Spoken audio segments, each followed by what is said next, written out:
Na sisi hatuna shida na watu ya North Eastern kwa sababu wanapiga kelele ati wajae mashule hii. Tunasema hata North Eastern shule zijengwe, watoto ya Ukambani waende huko wajuane na wale wa Somali. We are saying kila mtu ajenge shule.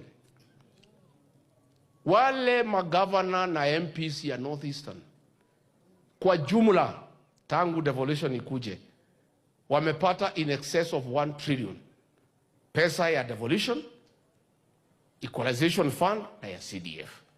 Wamekataa kujenga mashule. Pesa hiyo yote wanapora, wanaenda kujenga mall Eastleigh, wanaenda kununua apartment Lavington, alafu wanapiga kelele ati watoto yao wakuje wasome hapa Machakos. Sisi naambia watu ya North Eastern, lazima tutetee nyinyi, kwa sababu mtatetewa na nani? Magovernors yenu, MPs yenu, senators yenu wanaishi Nairobi. Nilikuwa nikiwa deputy president nikitaka kuenda Mandera, governor, MPs wananiuliza huko na ndege. Nasema ndio, utubebe, tunaenda na hawa, nikimaliza tutarudi na hawa. They stay here in Nairobi.